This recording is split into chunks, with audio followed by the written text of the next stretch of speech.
So today we'll be predicting the heuristics related to the controversiality of social media posts. In simple words, we're going to predict how controversial a piece of media is. And my name is Gene. I'm Henry. We're from the Academy of Technology and Sciences. So primarily, the controversiality of a post can solve two major issues, one of which is an echo chamber, the second of which is inciting anger among the readers, which may cause violence and insurrections. First of all, social media platforms have many controversial content, including racism and blatant falsehoods. And so when controversial content is posted on there, some people who do feel incited by such a content may feel a need to incite such violence. And it can also prevent echo chambers, as generally if someone has a particular political ideology, they will be recommended by an algorithm of controversial content that agrees with the political ideology. Thus, if we're able to filter out the controversial content from an algorithm that recommends them from controversial content, we can also actually essentially remove echo chambers from many social media platforms, such as YouTube and Twitter. And so our solution is we take corpuses of text or media, we input it into the machine learning algorithm. And for example, politicians or wizards. If it's a controversial statement, our program will recognize that and either remove it or tell our algorithm that this is controversial and not push it to people who already believe it and allow them to be exposed to other sorts of media. Or in some cases, we might want to completely remove the post if the policy allows for it. So one of the sort of novel ways we approach this problem is by essentially using heuristics which kind of approximate the controversiality of a post. And so the specific heuristic we use is the like-to-retweet ratio of a post, which is one heuristic that potentially works as a result of the sort of broad idea that if you have a social media post and a lot of people are liking it and not retweeting it, they just agree with it, they don't really feel the need to sort of make their comment on it. A lot of people do feel the need to make their comment on it, it's possibly more controversial. The idea is that we're going to predict this, which essentially allows us to approximate that controversiality and have a lot of data set. So you can see here, this isn't necessarily super scientifically rigorous, but just sort of pedagogically, you can see the idea we're trying to go for, where the tweet on the left isn't too controversial and has about 8 likes for each retweet. The one on the right is pretty controversial and it has 4 likes for each retweet. And so for this project, there are essentially 3 major sort of background pieces of information. The first is that sort of psychologically, into psychological research, it's been relatively well established that sort of consistent exposure to controversial content is going to have a negative impact on the user's emotional health. Then additionally, natural language can be used relatively effectively to predict controversial content. Most of the work done before, however, uses a manually annotated data set of controversial posts, which essentially is just limited in size because it's expensive to do annotation like that.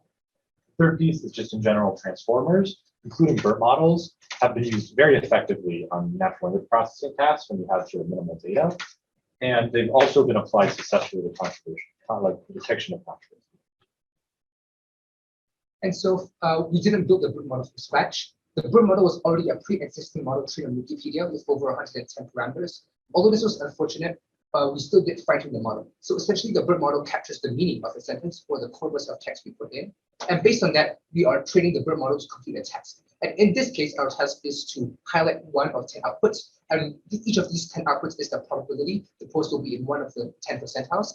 And for example, if the post is in the 10th percentile, it means it's going to be the most controversial. And if it's in the 1st percentile, it's most likely going to be not controversial. And as we'll see later, if the probability distribution is more skewed towards controversial, it is way more likely to be controversial than if it's skewed otherwise.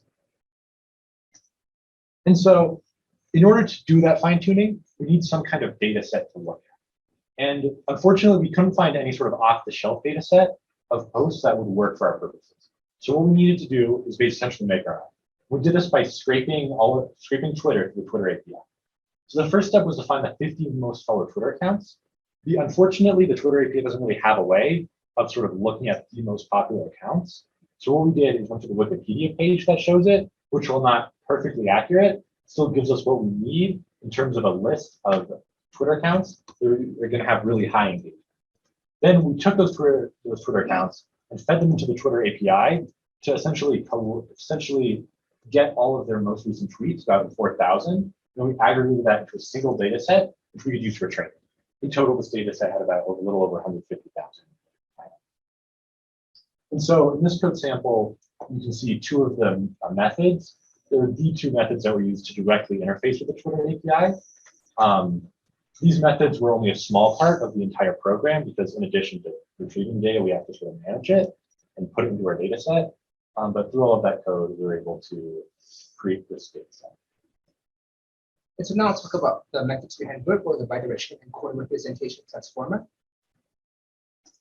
And so what I actually did at first was I cleaned the data. So I took this entire sentence, we are from A to C, and we split it into individual strings. So we are from A to C are individual strings.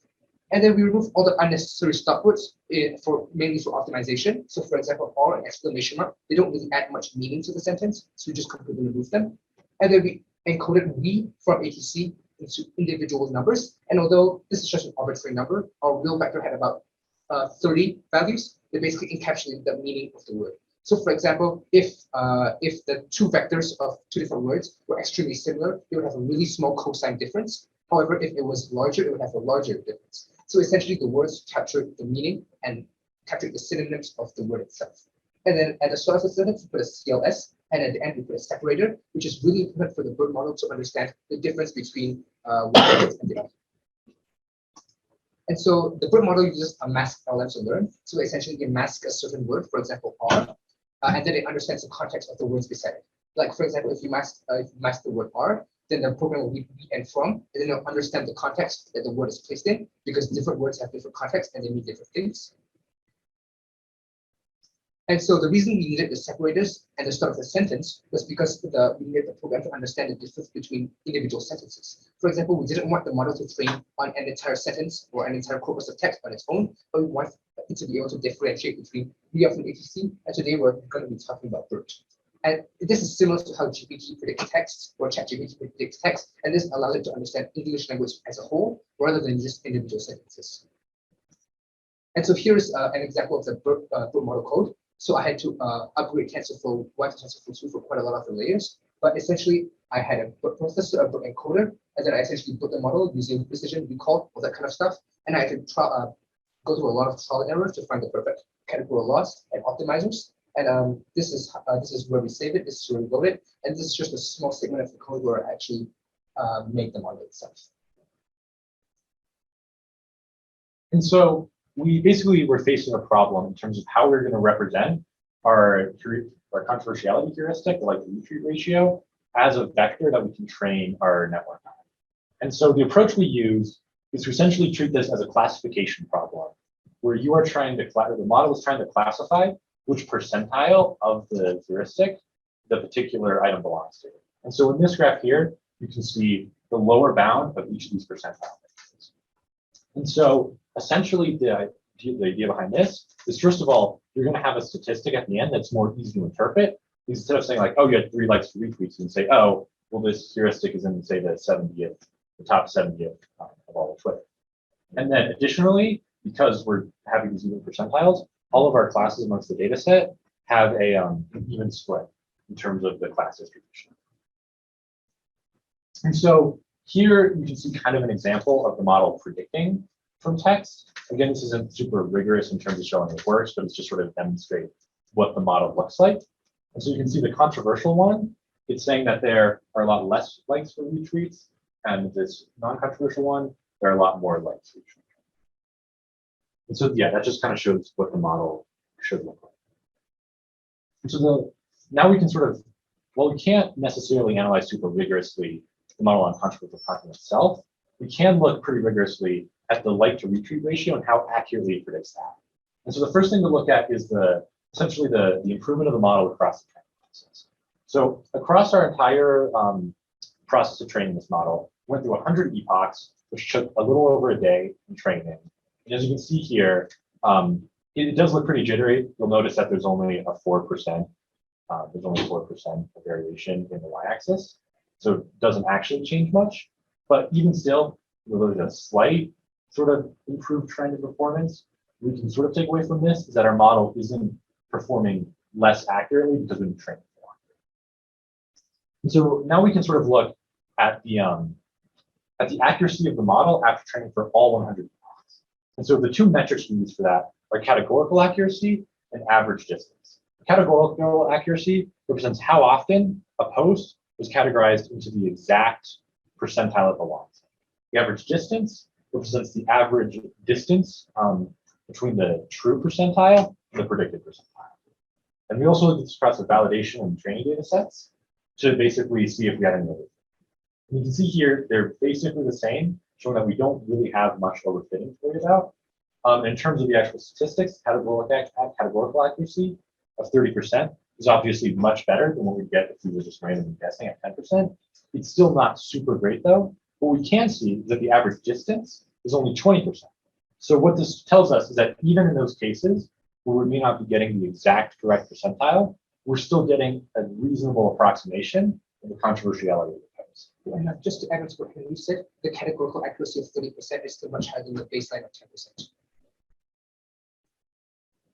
And so there are essentially three primary conclusions that we can take away from this experiment. The first is that we were able to train a model that, while not achieving exact accuracy on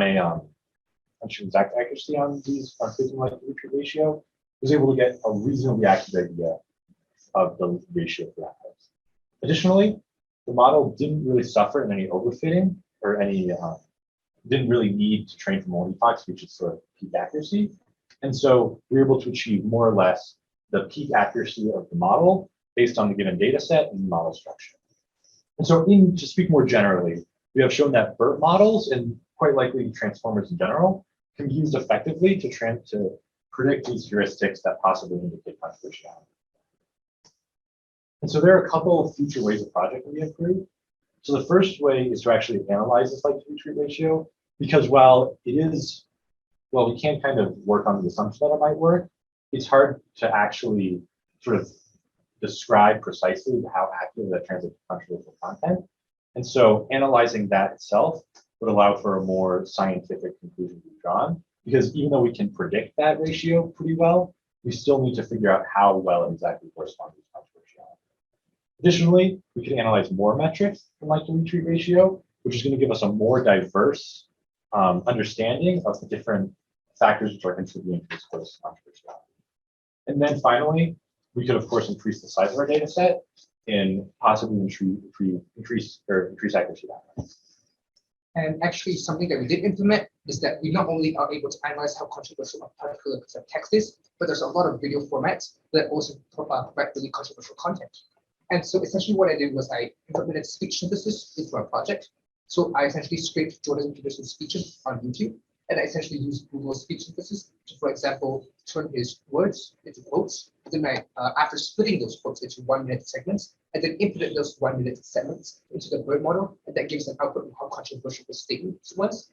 And this can actually not only tell us if an entire video is controversial, but it can tell us what part of the video in particular is controversial.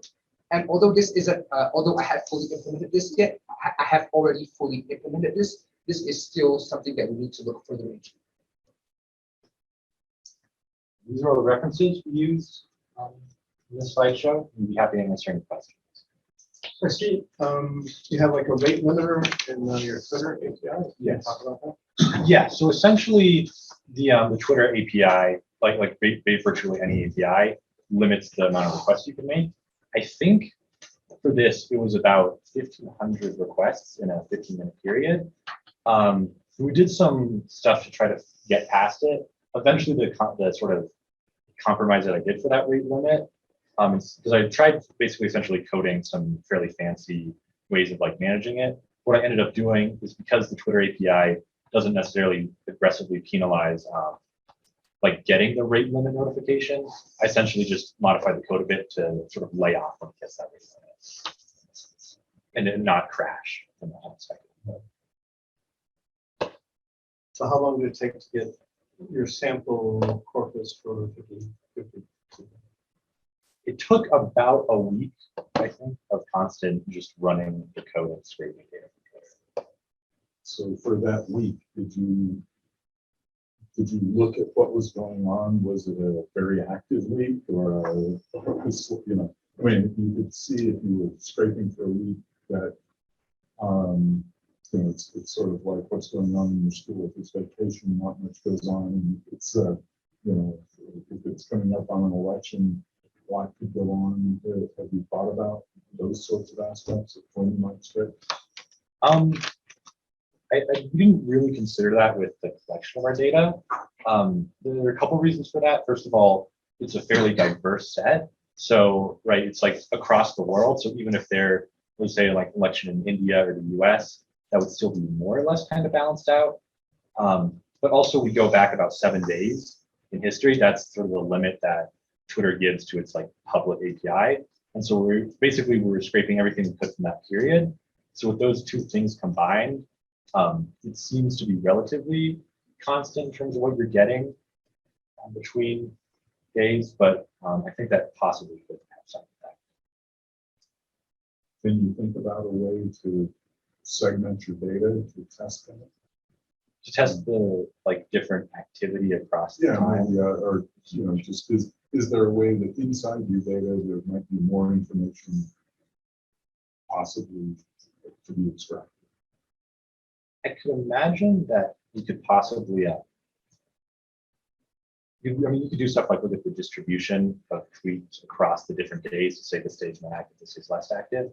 I think for the purpose of posts being reacted to as controversial, I wouldn't suspect it to make a super large difference day to day, because people are still going to react to things that are controversial. And, yeah. But even that statement gives you something to test, right? Yeah. Sure. You've stated a hypothesis and it's just now forming out. Yeah. It's always good in these sorts of studies to go back and then say, okay, I've got this hypothesis. How can I stress that and see what I may or may not think. And so, so for you're looking at the podcast or the presentation and evaluating that. Can you give me a little bit more information on where that went, where that's going? Yeah, absolutely. So as you know, Jordan Peterson is a really controversial political activist. And so after I finished fine-tuning the BERT model, what I did was I downloaded some of the most recent videos from his channel. Those are like lectures, lessons, things like that. And then what I did was I segmented them into 1-minute sections. And like I said, I put them into the BERT model. And surprisingly enough, not most of them weren't actually that controversial. There were only a few ones that actually spiked. And so we can reasonably conclude that yes, our model is able to sort of predict how controversial an audio text is. And this can actually be applied to many other fields other than videos. For example, this can be applied to, like, for example, a public speech. Some parts can be censored out. And like I said, this cannot only like an entire video, but since I split it up into 1-minute segments, this can be like, oh, this minute's controversial. Maybe we should have like a little disclaimer. Can you talk about the computer code that you've written and the code that you use that you might have modified? So for the BERT model, although we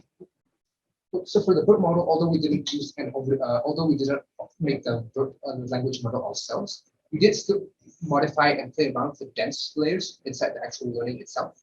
We also played around with the activation layers. We played around with the input size. We played around with all those sort of stuff. And this is the code that basically shows all of that. And for the speech synthesis, although that isn't shown, I did manually actually have to get a model in, and then I actually had to request the data and then actually input it. So none of these concepts are novel, but we did implement them in a novel way. Another small thing I'll add is that with the BERT models currently in TensorFlow, they're built for TensorFlow 1. And so we also had to do some more sort of debugging it to get it to work with the newer TensorFlow 2. And then also in terms of data set collection, we basically wrote that like as from scratch as you can get for sort of data set collection. Like we essentially just used the Flex library and wrote the code to scrape the computer. So in your video analysis, you took 1-minute increments. Did you vary the length of your increment to see if it had any impact on the results that you got? No, unfortunately, the 1 minute was the reason I initially had the 1 minute was because I generally couldn't figure out how to actually implement, like, this is the stop punctuation, this is the next sentence. Yeah. So, for example, if a sentence like, oh, I dislike people with yellow shirts, and that spans from minute 1 to minute 2, like that's in the middle. Both of these minutes will be flagged, and so we can understand that the sentence is in both of these minutes. And so I don't think it would affect the results that much, but I guess it could be it should be a further study. Questions? No, I was curious if, since you chose deciles as your way of measuring that accuracy, if you chose larger chunks, basically like quartiles, do you think your accuracy would have improved, even though it's kind of an easier target to hit? Actually, I did implement a model that essentially used 1/3 percentiles, but we wanted to go for accuracy rather than a general measure. In fact, the 1/3 percentiles had a precision of about 80%. It's not just accuracy, so we're not using bias. But in the end, both of us discussed it, both of us talked about it, and we decided that we want precision, not just accuracy. Okay, so your focus was much more on the basically 0 through 10 and 90 through 100%, just because that's where the more interesting phenomena are, I guess. Yeah. Okay. And there's also there's definitely value in knowing if something is in the 75th percentile or the 90th. So I know you guys looked at your main criteria was likes versus retweets, that ratio. Did you check out any other ratios, or how did you decide upon that one as significant enough to be used for this? So we decided on a like to retweet ratio because commonly on the internet, there is a slang got ratio.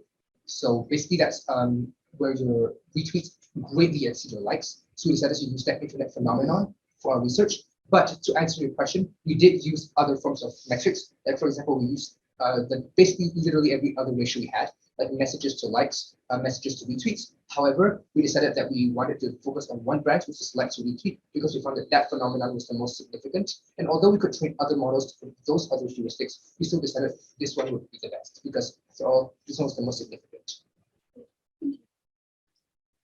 Do you think there would be any utility in doing some network graph analysis of these, especially since you mentioned kind of identifying instances of echo chamber type behaviors, basically trying to see if there's certain basically Twitter handles that are central nodes in a lot of these networks where there might be effectively high controversiality that your model would predict, but not necessarily the same reaction in terms of the like to retweet ratio that you would see? Yeah. I think that would, both of those are kind of different approaches. I think they would both be valuable. I think with this, the value of this using natural language essentially is that you don't have to rely on any of that. Someone can make a new Twitter account, never talk with anyone, post some crazy controversial stuff, you'll be able to pick up onto it. But I do agree that some of that networking in terms of detecting controversial content, I think that's sort of like a parallel to our project in a way. It's very different in the sort of like the structure of it. But I do agree that would certainly be a valuable way, one of the valuable tools to predict controversiality. Complete this analogy. Bert is to a binary encoder as Ernie is to.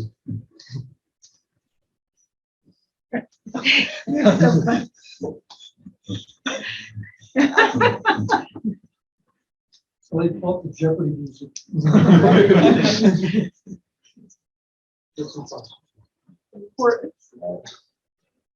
I don't think I could answer that I think the correct answer is who is Bert? Because your Bert is a question. binary Who's encoder. Yeah. What would Ernie do? One direction, I guess. The wrong way. Maybe any more questions? Let us know next year. That next year, tell us. Very good.